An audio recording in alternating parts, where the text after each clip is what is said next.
And while you're doing that, let me introduce our next speaker, Dr. David Geldmacher. He is a professor, the Warren Family Endowed Professor of Neurology, and is the director of the Division of Memory Disorders and Behavioral Neurology at the University of Alabama at Birmingham. He serves as the medical director for neurology at the University of Alabama Hospital, and he has been listed in Best Doctors in America since 1998, as well as in how do you pronounce it? Castle Connolly's Top Doctors and Marquis Who's Who in America. His research centers on developing new dementia treatments and understanding meaningful outcomes of treatment. Dr. Geldmacher is the author of Contemporary Diagnosis and Management of Alzheimer's Dementia, and has published over 100 research articles, chapters, abstracts, and reviews. He lives in Homewood with his wife. Their son is a captain in the United States Marine Corps, and their daughter is a student at the Georgetown University School of Law. They're two big dogs that keep the nest from feeling empty. Okay, with that said, thank you, Dr. Geldmacher.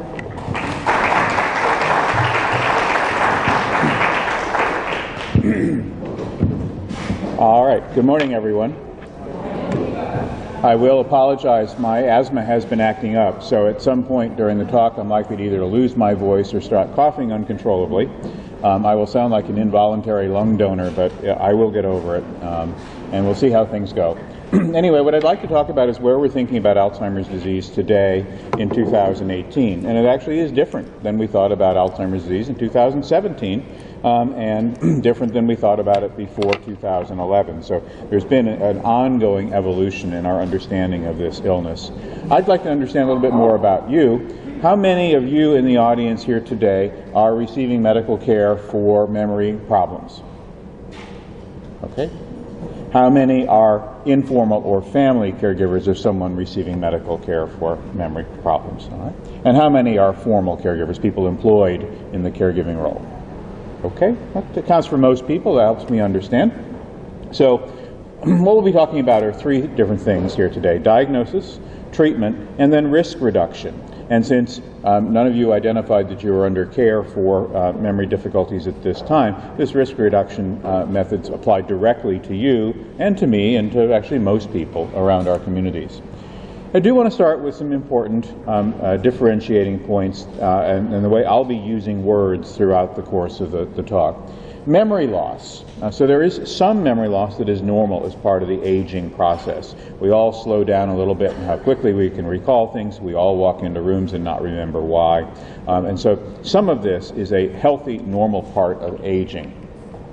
When it gets to be reaching the point of medical care, it's usually much more than just memory difficulties. It is difficulty with understanding complex thoughts or processing complex procedures, learning new information, like learning how to use a cell phone or a new software program. Those are the kinds of things that often bring us into medical care, at least meaningful medical care. And in my practice, at least, we try not to use the word short-term memory loss because that seems to mean something different to every person who says it. For some people, short-term memory loss means I forgot why I went into a room. For other people, it means I forgot what I did yesterday. And for other people, it means for right now, I can't remember your name, but I will later on. So it doesn't really have a strong medical meaning. We try not to use it in our practice. Now, a word that has some very clear meaning, dementia, and Dr. Jablonski really talked a lot about people with dementia. Dementia is a loss of function, a loss of the ability to do your normal tasks because of changes in memory and thinking. Our word for that, obviously, is cognition. And so loss of function is, due to a loss in cognition is dementia. And this does not point to a specific cause. It's simply a description. So if your head hurts, we call it a headache. And if you lose function due to cognitive losses, we call it dementia. Alzheimer's disease is a specific disease, a specific pathological disorder. It has a footprint that we can identify under the microscope and now on things like PET scans in a living individual. It also has a strongly identifiable clinical pattern, and a person skilled in the diagnosis of types of dementia can recognize the Alzheimer pattern and differentiate it from other patterns, and then confirm that suspicion with testing. So AD is a very specific illness, a very specific chemical footprint in the brain that then helps us understand therapeutics or treatments for that illness. So, saying dementia is like saying back pain. It describes the symptoms. And I'm often asked in the clinic, is this Alzheimer's or dementia? And that's not an either-or question. The question might be, is this dementia? Yes or no. Is Alzheimer's disease the cause of the dementia? Yes or no. And that's a better way of thinking about the steps. And just like there are many causes of back pain, a pinched nerve, a slipped disc, arthritis, a broken bone, all of those cause back pain, there are many causes of dementia, but Alzheimer's disease far and away is the most common cause in older adults. And the older we get, the more likely we are to have more than one contributor to the dementia. So it's not an uncommon practice for people with memory difficulties to receive some sort of brain scan, an MRI or CT, and if stroke-like changes are identified, some physicians will say, oh, your dementia is due to strokes. They skip the whole Alzheimer possibility, when in fact the two things most commonly co-occur, especially as we get moving through our 70s and into our 80s, or when there are other risk factors for strokes like high blood pressure, high cholesterol, diabetes, things like that. So mixed causes of dementia are common and become more frequent as we become older. There are terms we don't want to use. These are terms that have been superseded, in part because they aren't as specific or as meaningful, not as well defined. So senility, we all get old. Senility is simply the Latin word for getting old, and dementia is not a part of getting old. Memory loss is, but loss of function, loss of ability due to that memory loss is not normal. It's never normal. Old age dementia, hardening the arteries, mini strokes and TIAs, cerebral atherosclerosis, organic brain syndrome, all of these are terms that have been superseded and should not appear in medical charts these days. Just for one example, if we take organic brain syndrome in medical jargon, organic means physiological, arising from the function of the body. So organic brain syndrome essentially is saying a brain syndrome that arises in the brain. Doesn't mean much. And so it was an old euphemism, so we didn't have to say something like dementia, but we've learned that euphemisms are not good for care. So what is Alzheimer's disease then? What is the specific disease that I've been talking about? Well, it was first understood over 100 years ago by a German neurologist, neuropathologist, Alois Alzheimer, who followed a relatively young woman, a woman who was 52 when she presented to her death, and performed an autopsy and found something that people hadn't linked to memory loss before. And that is this, you won't see the pointer, but these features here, the neurofibrillary tangle and the neuritic plaque that are on the slide here. He saw these under the microscope and said, I think this is the cause of the memory difficulties.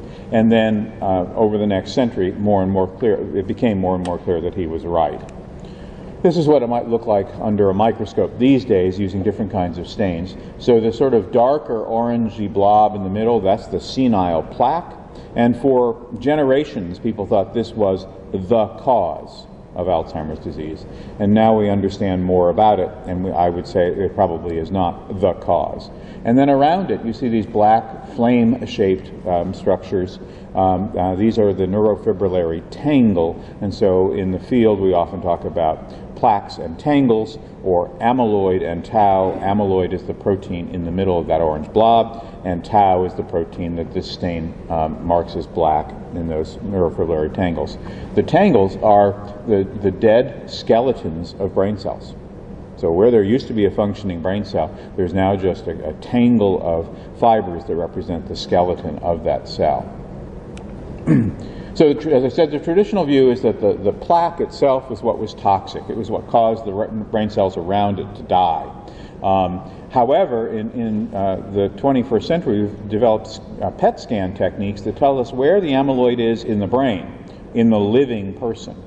And the location of the amyloid in the brain in the living person is not where most of the brain cells are lost. And so it does not appear to be a direct cause of brain cell loss. And so over the last 15 or 20 years now, people have begun to think about it in a new way. The newer view is that the amyloid protein that builds up in the plaque is actually toxic to brain cells before it gets built up in the plaque. It's secreted out into the internal spaces of the brain and causes malfunction of the brain cells, makes them sick, if you will, and triggers a pathway, a cascade that eventually leads that brain cell to die. The brain tries to protect itself, the brain's immune system tries to protect itself by pulling this amyloid away from the brain cells where it might be making them sick and putting it in a garbage dump. Just like we don't want garbage to accumulate in our house because it makes it stink and you can't use the kitchen, we put it out and we collect it at a dump. Well, that's what the plaque turns out probably to be, is a dump for something that's much more noxious when it's not in the dump. So what goes wrong in this process then to create the memory loss? Well, our thoughts, our memories, everything that you're experiencing consciously right now come from the transmission of electrical signals between nerve cells and the branches of the nerve cells. And normal neurons, that's the technical name for the nerve cells, have many branches and many connections, literally tens of thousands of connections between any two brain cells is normal. And so this looks like trees in a dense forest. And there are some very classic drawings from the early 20th century of the first time that these branching structures were being recognized that looked just like drawings of a forest. This happens to be a photograph of real trees, but I could put up something that looked very, very similar to this that would represent the interconnections between the brain cells. And in Alzheimer's disease, that effect of the amyloid, that toxic protein, is to make these connections pull apart, and then the brain cells, once they lose those connections, begin to die. So we might start with a fat, happy branching neuron like this one with lots of branches at the base and a tall stem, and this is actually where the neuron communicates out. And as the illness attacks these neurons, they lose the richness of those connections. They withdraw into themselves and eventually are left with just the skeleton, and that's what the tangle is. So that's the process by which the brain cells come apart. And they occur in Alzheimer's disease in very predictable regions of the brain. This is one of the ways that a skilled clinician recognizes Alzheimer's as opposed to a different illness. So as a behavioral neurologist, a person who studies the relationship between damage to regions of the brain and how it alters our behavior, this is how I think of the left side of the brain. We have memory just behind our left ear in the temporal lobe. We make our language and understand language just above that. Above that is our ability to recognize and perceive space and distance. And up in the frontal parts of the brain is our personality, our judgment, our ability to regulate our behaviors. That little voice in our head that says, now do this or don't do that. So this is how I think about the healthy functions of the left side of the brain. And what we've learned from many autopsies over many years, the work of a pair of Danish scientists named Brock, is that this is where those tangles build up most densely in the brain. They build up in the areas associated with those very functions. So if we think about what characterizes Alzheimer's disease, and here's one of the other things about it, is it begins down by this memory center at the bottom and as the disease progresses, wraps up. So nearly all people with Alzheimer's disease begin with memory loss and then move on to word finding and other language problems, and they often will develop spatial reasoning problems.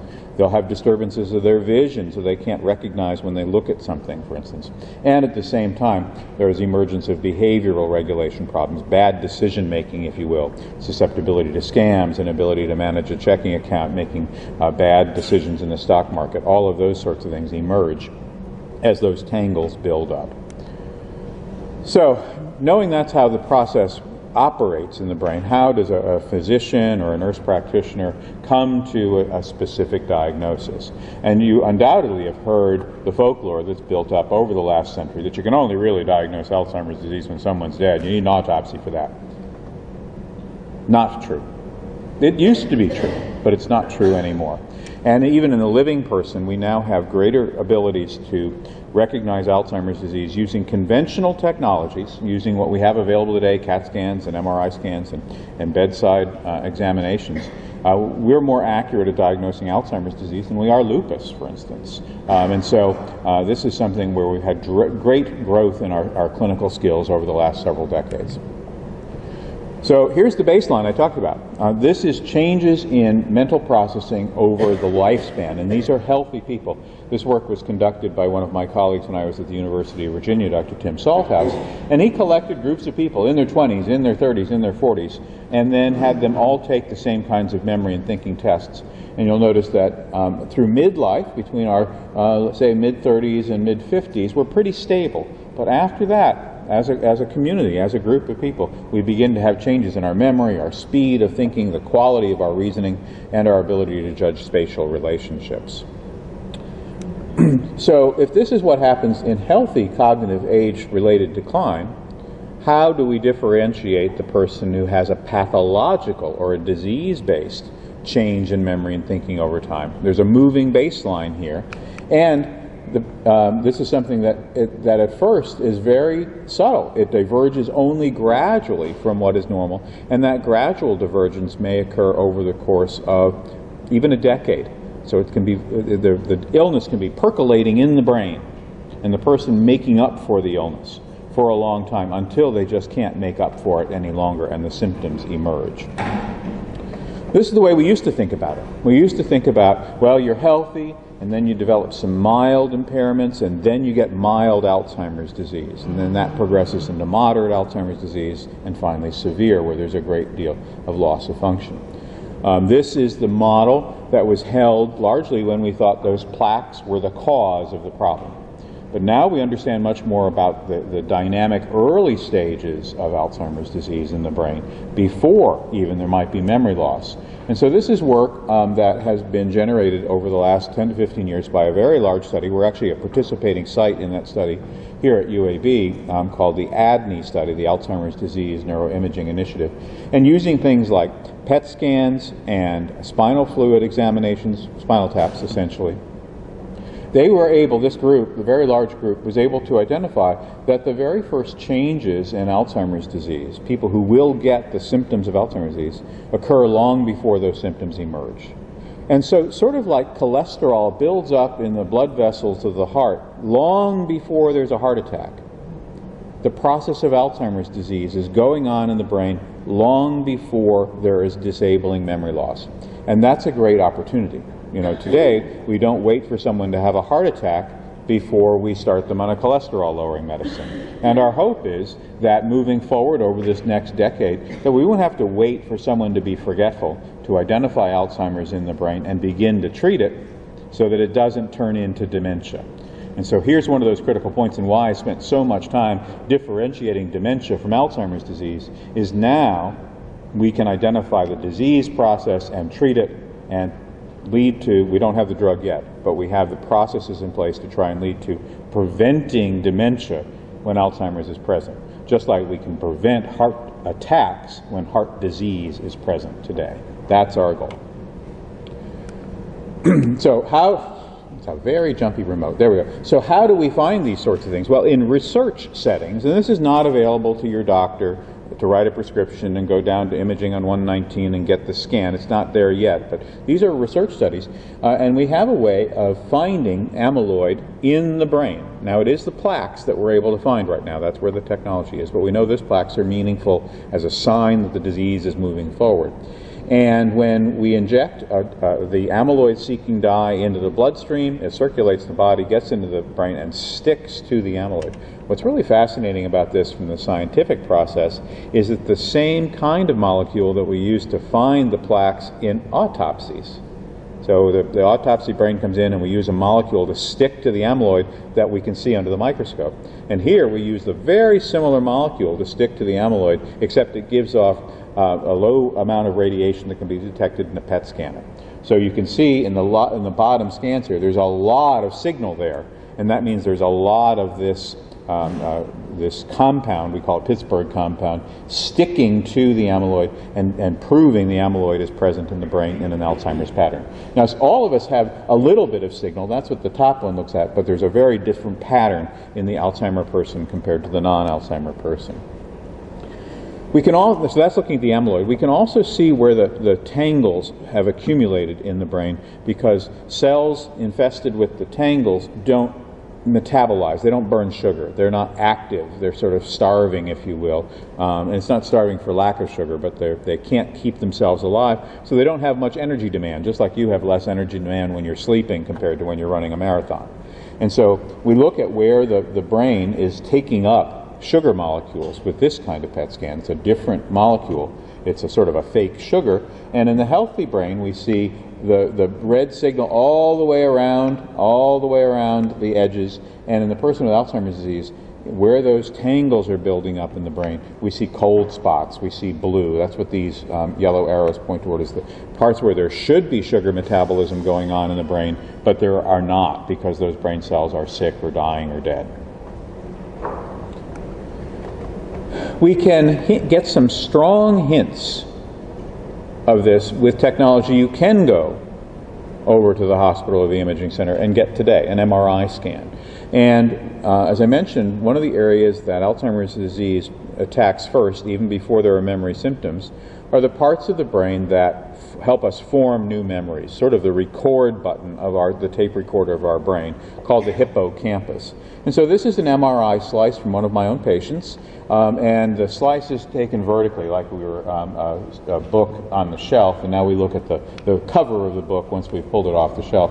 The hippocampus is located right here and right here where those big yellow arrows are, and it should fill this whole space. It should fill that black space with the gray material. You can see it doesn't. It's about 2/3, maybe half gone. And we actually use a grading scale that runs from 0 to 4 to identify Alzheimer-type changes. And when your score is higher than 2, there's a very high likelihood that you have Alzheimer's disease change in your brain, as long as there hasn't been some other cause for it. Like if you were in a coma after a heart attack, you might lose memory centers to non-Alzheimer kind of causes. But in the person who just has no other reason for that, this is a strong marker that Alzheimer's disease is present in the brain. And if we have the right pattern of memory and language and judgment problems going on, and this, we can say those two link together, and we're over 90% accurate, probably closer to 95% accurate at identifying the presence of Alzheimer's disease when you've got that pair of things going on. Here's what I talked about with the loss. So the black areas are the normal fluid spaces in the brain, and over on the left panel where it says normal, you see the colored outline, that's that gray, and the other one I showed you, we want to fill up that whole space. And here you can see where the color is, there's a lot more fluid around it, and that's the sign that, that we've lost brain cells in the Alzheimer pattern.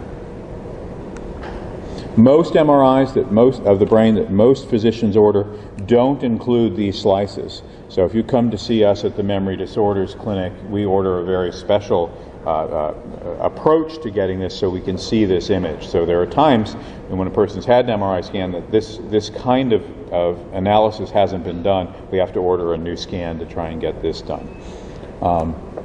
Okay. One of the most common questions I get about Alzheimer's disease are from the children of people affected by it. Is it genetic? Am I going to get it? And certainly genetics plays a role in the risk for Alzheimer's disease, as does age. Those are the two strongest risk factors that we have, family history and age. Unfortunately, those are two risk factors that none of us can control. We can't pick our parents and we can't pick our birthday. Although my wife has modified her birthday a number of times, I don't think she's really changed it. So the early onset inherited form of Alzheimer's disease, those forms are caused by genes that lead to too much production of the amyloid protein. It's as if the faucet is turned on too full. You're making too much amyloid, and the brain can't get rid of it as quickly as it should, so it builds up, it reaches that toxic stage, it builds up, and then gets pulled away into the plaques. Those genes are found in only 2%, maybe even less than 2%, of all cases of Alzheimer's disease. They are exceedingly rare. They run generation to generation. Onset of the memory symptoms are in the 40s. There's a common misuse of vocabulary in the medical field that calls people with very mild Alzheimer's disease, very mild memory symptoms, early onset. And what they mean by that is early in the course, early in the stages of progression. When the research community uses the word early onset Alzheimer's disease, we mean this genetic form that begins in a person's 40s. and they can reach severe stages. They are early onset on the calendar, not early onset within the course of disease. And that's an important distinction, because I have lots of people coming to me, age 72, I have early onset Alzheimer's. No, you have mild Alzheimer's, and there's a big difference in how we might treat those and how we understand the causes. Now, if only 2% of people have those causative genes, where does the rest of Alzheimer's disease come from? Well, it comes from a mishmash of lots of things. And most of those other genes, and there's more than 30 genes that contribute to it, as well as other illnesses, things like high cholesterol and high blood pressure, this rest of the mismatch seems to have a common theme of reduced removal of amyloid from the brain. So we are always making it, all of us are making it, and all of us are removing it all the time. And if you make too much, then you can't get rid of it quickly enough. But if your clearance mechanism slows down, if the drain in your amyloid sink is too slow, then it builds up in the brain. And so that's why we look at lots of multiple genes and multiple lifestyle factors that influence the risk in the end. So as a result of that, no one gene test, no one kind of genetic analysis can answer the question of Alzheimer's disease in everyone. So when I see Bob on Monday morning, he might have 5 of those 30 genes abnormal in him. And I see Sally on Wednesday, and she might have 7 different abnormal genes out of those 30. And we don't know how to put all that together yet. That day is coming. Actually, there's a large genetics initiative here in Alabama collecting genetic information from many, many citizens to try and sort those things out. We're starting a research, where we have now underway a research program at UAB, trying to understand this complexity of the genetics, particularly as it applies to differences between Caucasians and African Americans, because the genetic risk factors in these two communities seem to operate differently. And we don't know enough, we don't have enough information from African American research participants to say, well, this is the profile that's important for this community, and this is the profile that's important for that community. If you're interested in contributing to that research, we've got some of the phone numbers on my slides at the end. All right, so as I've mentioned, as the introduction mentioned, I should say, I wrote that, but as the introduction mentioned, I am looking at developing effective therapies and understanding the meaningfulness of those therapies. So I think it's important to look at this at a conceptual level. This is how I start the process. So if we envision the course of Alzheimer's disease as a progressive loss of function over time, at first there are no symptoms and then symptoms emerge. What we want to do, and what everyone would like, is we find a person, the first time they lose their car keys, have them come in, get, a shot in the butt, and we cure their Alzheimer's disease. They get back to being asymptomatic. That's the cure. That's what we do for pneumonia. We're not there for Alzheimer's disease. So the next best thing, if we're not there, and this evades us in all of neuroscience. There's no disease, stroke, brain cancer, epilepsy, where if you've lost brain cells, we can grow them back. That does not yet exist in our field. It's a holy grail for us, but we won't be able to restore health to the person with Alzheimer's disease till we reach that threshold of having brain cells grow back and function in the brain. So the next best thing we could do would be to stop the disease process dead in its tracks. Okay, you forgot your car keys, I can give you the medicine. You'll never forget more than your car keys, but you'll still forget your car keys. Something along those lines. Stop the disease. This is what we try to do with things, say, like rheumatoid arthritis, with the biologic drugs for that. We try to stop the joint destruction, keep it from getting worse. We can't heal what's been lost, but we can prevent more worsening. Now, those drugs are not 100% effective, even in rheumatoid arthritis, for instance, but they can slow the progression. They can make it take a longer time for the person to get worse, and that means the person spends more time in a better state or a more well state. And so this is a very realistic target for us in Alzheimer's disease within the next 5 years. We have drugs in testing right now that are giving us early hints of actually slowing the progression. They're complicated drugs to use, they're complicated drugs to administer, and they are vastly expensive. Expensive in a scope that's hard to understand because they're made biologically, they're made by bacteria in test tubes. But it's a window for us. It's an ability to look and say, this is the process we need to interrupt, and now we can come up with more effective drugs. And we've learned this. I'll go back to the cholesterol story. The very first cholesterol drugs were just horrible things. caused immense amounts of constipation, nausea. They made people feel sick, but they did lower cholesterol. And then we've moved to our more modern generation of cholesterol-lowering drugs, which are much easier to tolerate and even more effective. So the finding out what works is important, and then finding how to make it better is the second stage. Okay, right now the medicines we have, medicines with names like Aricept and Exelon or donepezil and rivastigmine, to use the generics, they do not alter the long-term course of the illness. But what they do is they help brain cells work better. The living brain cells work better. The disease process that's causing those brain cells to be lost is still underway. This is sort of like putting premium gas in an old car.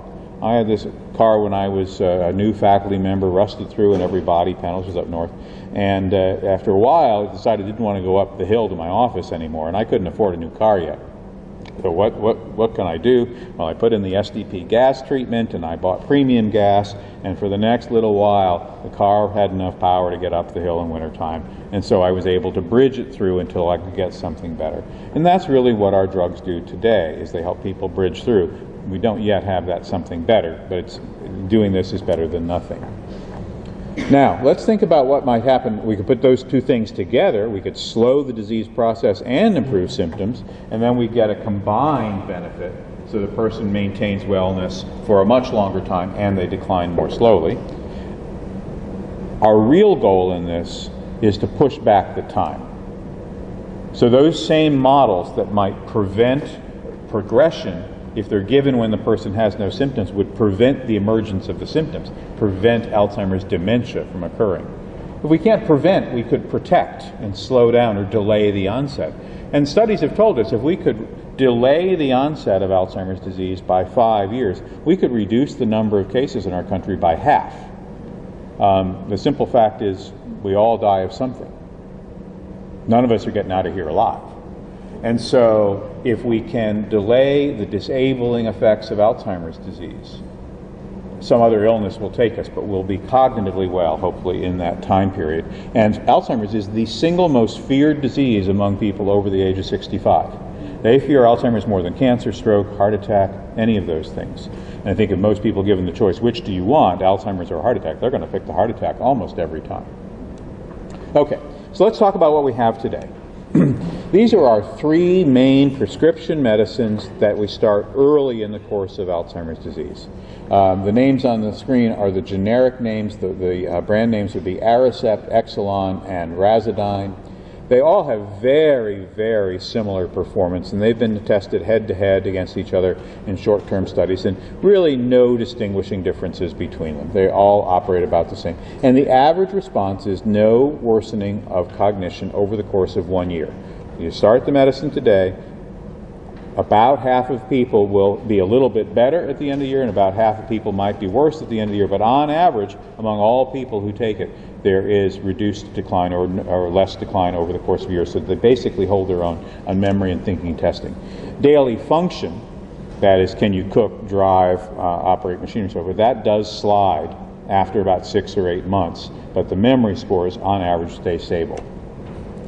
So not much to choose between them, and this is a struggle for many people. Many people don't appreciate the idea of going on a medicine and seeing nothing. But that's exactly, I take a baby aspirin every day on the advice of my doctor, and the whole purpose of that baby aspirin is for me to experience nothing. No stroke, no heart attack. And so when people take Aricept or Exelon, the intent is they'll experience no worsening, at least for a period of time. They'll hold their own. That's the goal. Now, about 1 in 5 people on average will show some discernible improvement.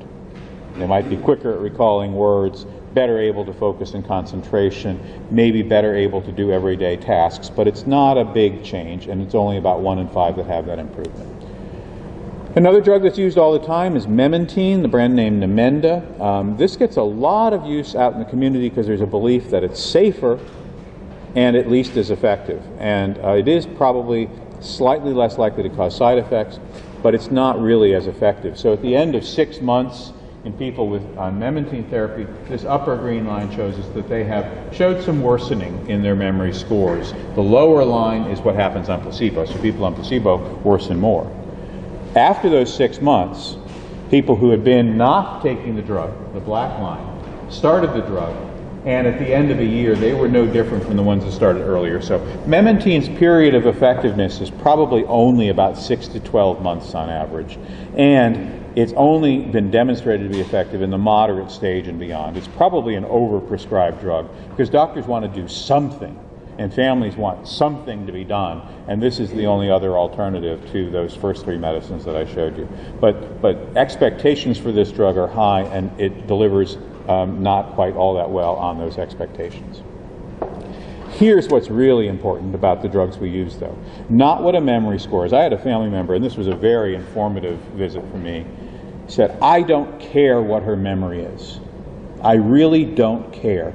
I want her to be able to enjoy life and do the things she wants to do. She doesn't need to remember them tomorrow. That's not important to me. And as I thought about that, that's when I started to develop this idea of I want to study what's meaningful as outcomes to our therapies, because a memory score is not something we walk around with. No one writes, my mini-mental is 26 on their forehead. I hope it's 26. But they do walk around. They do go to the grocery store, and that's what we want to see. So caregiver time. How much time did the individual in the caregiving role provide in direct support to the individual? This is a 5-month study of the drug galantamine, Razodine. And over that 5 months, people with dementia, Alzheimer's dementia, taking placebo, actually had their caregivers report 25 minutes more time in care at the end of the study, 25 minutes per day, more time in care than at the beginning of the study. Whereas those who were on the active medication showed half-an-hour reduction of time in care.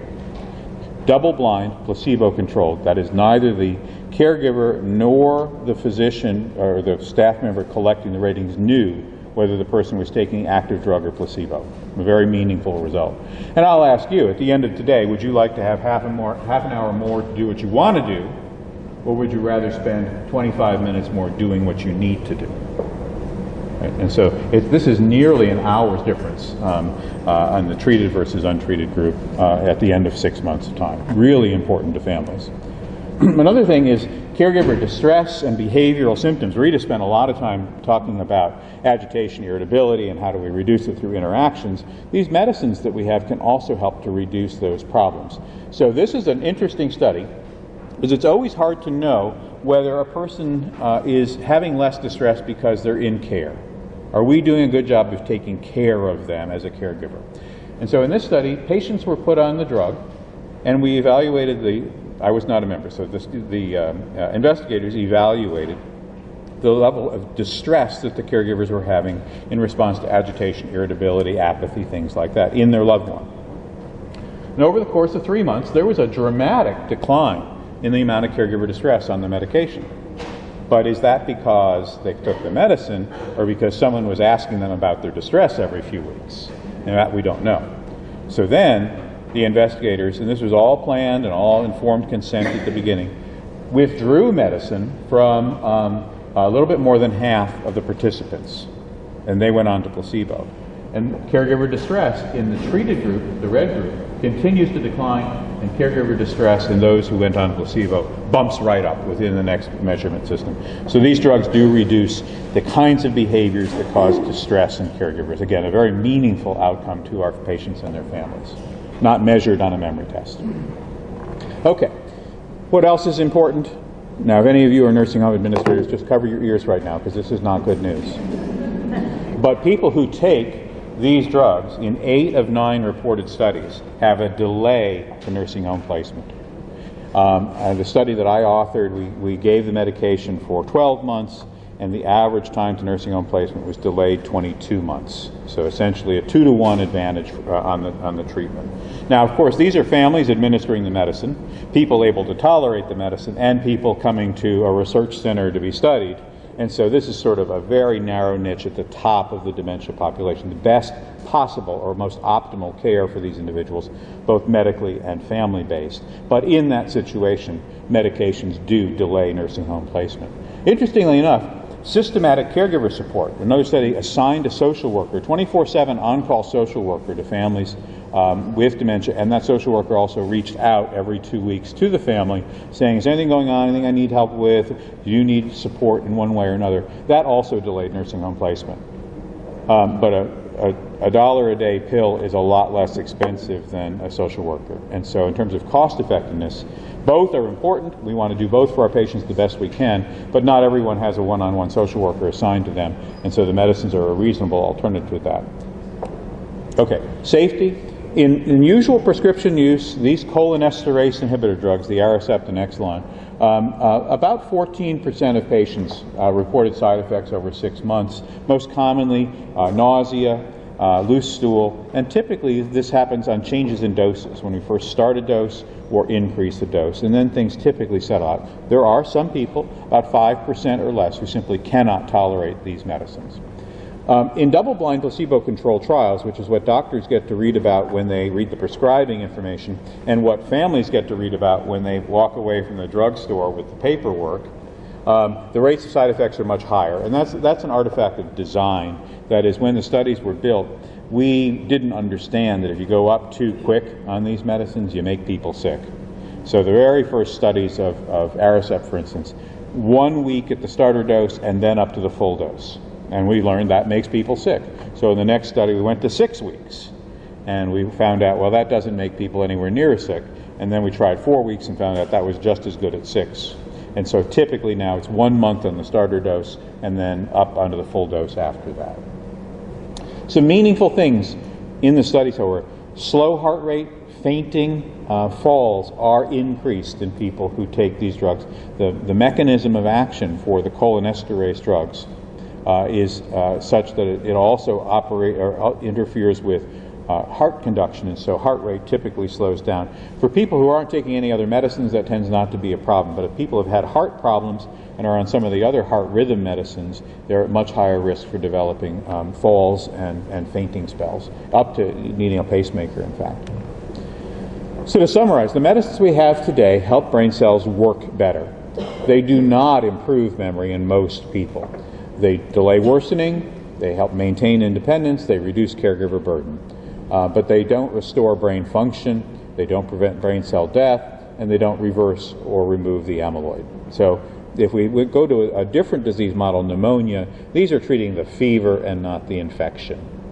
So if I give you Tylenol for pneumonia, you're going to feel less feverish, but it's not going to get rid of the pneumonia. What we don't have for Alzheimer's disease is the antibiotic yet. We're getting closer every day.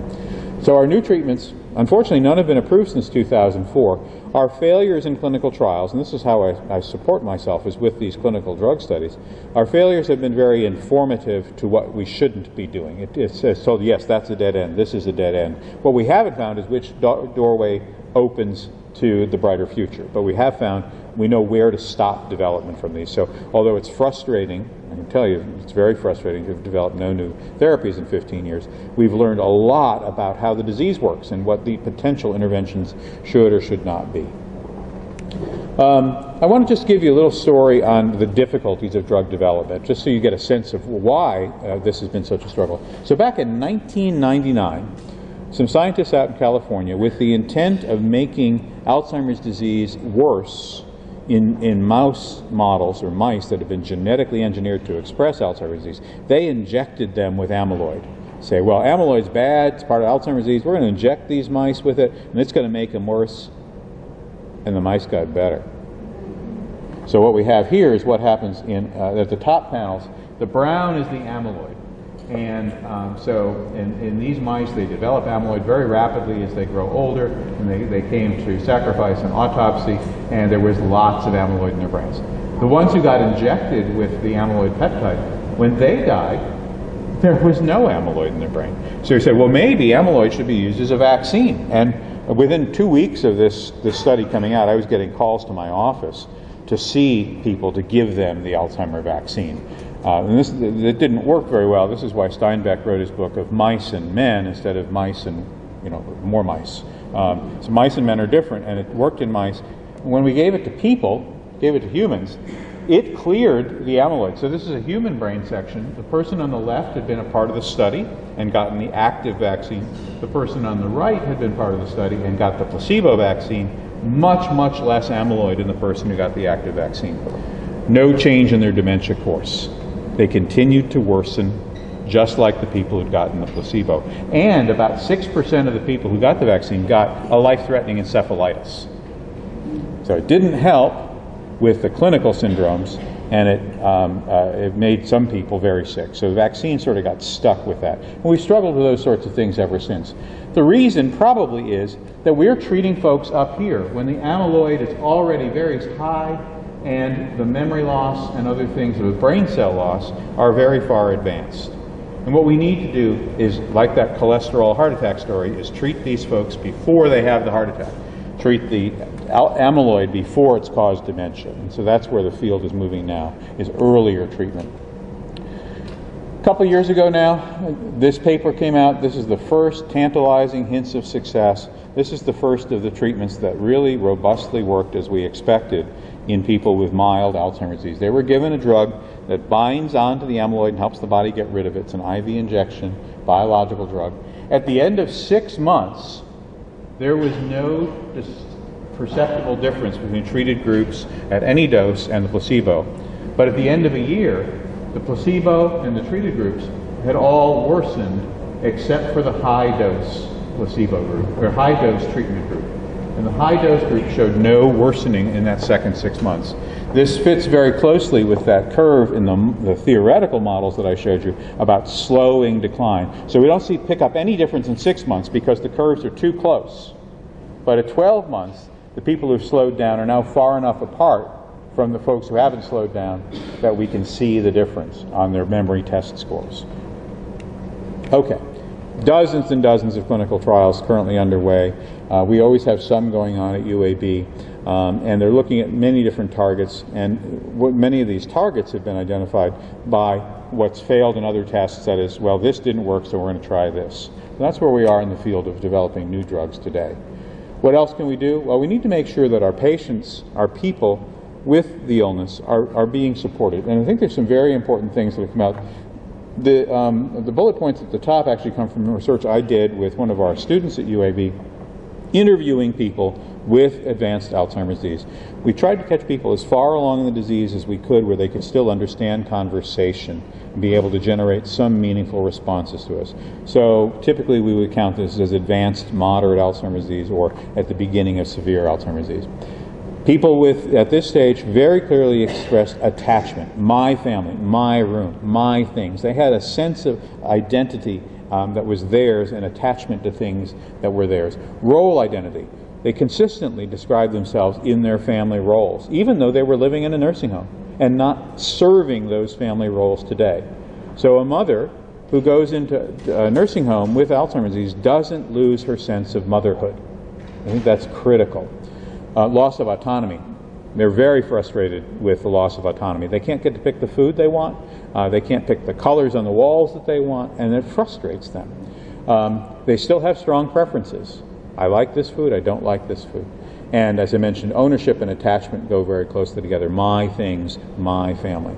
So I love this quote that came out a little more than, back in the early 90s. The primary cause of the loss of self in a person with Alzheimer's disease is the loss of attribution of self, when we, in dealing with them, take away their individuality. And we forget those things that make them them. And I think it's very important to do that. And when we ask less advanced people with dementia what's important to them, they say they want attachment. They want to be useful. So when you heard about the CARES program, one of the things is the engagement. These people feel useful in their activities. Enjoyment, they want self-determination, they want freedom, they want socialization. And at practical levels, like all of us, they would like to feel well, they want to feel as though their privacy is respected and that the money shouldn't be a worry for them. So those wishes and goals for the people with dementia are not that much different, I would assume, than the wishes and goals that you would see for yourselves. So it's important to remember that as we interact with these folks. Now, for you and me, the people who don't have memory loss today, it's important to try and fight back. So the brain is constantly changing. When we use connections in our mind, they get reinforced, and when we don't use connections, they get pruned away or lost. And this continues throughout the lifespan. So we want to keep our minds and brains active. We can harness these to keep ourselves well. I just want to show one scientific experiment that looked at this. So they put people on a treadmill and had them walk. And half of the group also had to pretend to navigate along a path on this virtual reality projection. So the path navigated along, and they were given mental tasks. So in this one, you see at the corner there's a picture of a penguin. As he's navigating this path and walking on the treadmill, steering it with bicycle handlebars, he's supposed to be looking for a penguin. And then a new cue will come up if he notices the penguin. So we had young walkers and young navigators. So the people who were youthful and did this with the mental task showed improved navigation, and those who just walked showed no improvement in their navigation type skills. Those who were older and just walked, had some improvement overall in the number of steps they took, the number of targets they found. But those who did the more complicated task actually brought their performance up similar to the young. So we can make ourselves youthful through this combination of mental exercise and physical exercise, problem solving. You don't need to do the two simultaneously. This study did the physical and the mental simultaneously. They don't need to be simultaneous, although it's probably good when it is. And those benefits persisted out over 4 months and actually could be detected on brain scans. The people who did the navigation training rather than just the walking had thickening of their memory centers. It got bigger in their heads. Why does this work? We don't know all the mechanisms. This is just one proposal. But when we use our big muscles, like our hips and thighs, for walking or weights and resistance, we release hormones like insulin-like growth factor and this one called FNDC5. Those get into the brain and stimulate the brain growth hormone called BDNF, brain-derived neurotrophic factor. This is important for resisting degenerative diseases like Alzheimer's, Parkinson's, and Lou Gehrig's. More importantly, it helps to facilitate memory formation. The hormone actually makes the process of making a memory stick function better in the brain. And so that's why exercise is associated with improved cognition and why we all should be thinking about trying to walk 20 minutes a day, or at least get 2.5 hours per week of exercise at the level of walking or the higher. So the general recommendations to reduce our risk for Alzheimer's disease today, and this is working, by the way. The first study is showing reduced numbers of new cases per age group are now coming out saying that a generally healthier lifestyle really is protecting against Alzheimer's risk. Moderate intensity, like walking 2.5 hours per week. If you can get some light weightlifting in, do that. I have one of those stretchy rubber band things I got from my physical therapist when I tore up my shoulder. So when I sit in the evening and watch baseball games, I'm doing resistance exercises. So I get 2 birds with 1 stone with that. Healthy diet. The healthiest diet for the brain has got lots of brightly colored fruits and vegetables. The brighter in color, the better it is for you. Also fish, the cold water ocean swimming fish like salmon and tuna and cod. Those are the ones with the richest amounts of the antioxidants in them. Mental exercise. Do things that are creative or involve generativity or problem solving. So games and puzzles and the like. Not just passive activities like watching the National Geographic Channel or reading a book. Those I count more like a kitchen sponge. A sponge's job is to absorb water. You put a kitchen sponge in the bottom of a drippy sink, it will absorb water. It's done its job. It's just not very useful.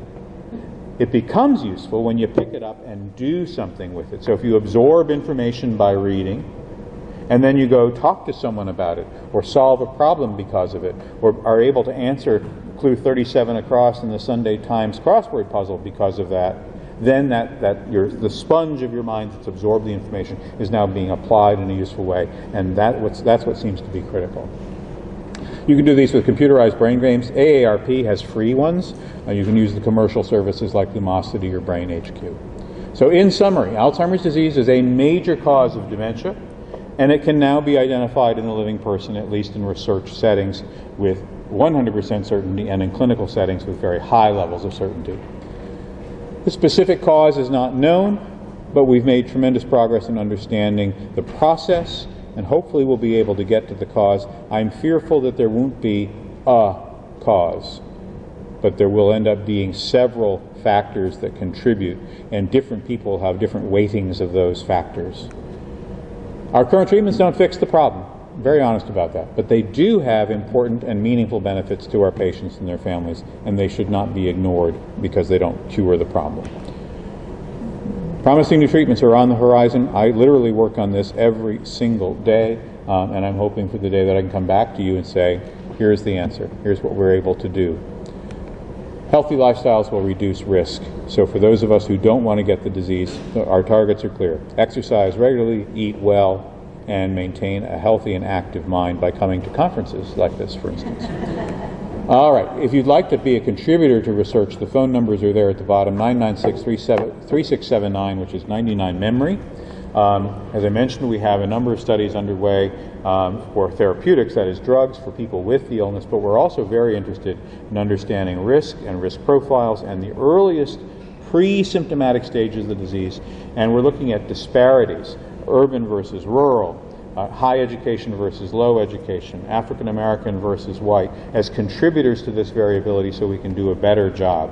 So here in Alabama, 25% of our population, about that, is African American, and unfortunately in our research studies we've not been able to recruit more than 5 to 10% of our participants. So we really can't answer the questions very well for those African American families who come to our clinic, where they represent that 25% kind of number.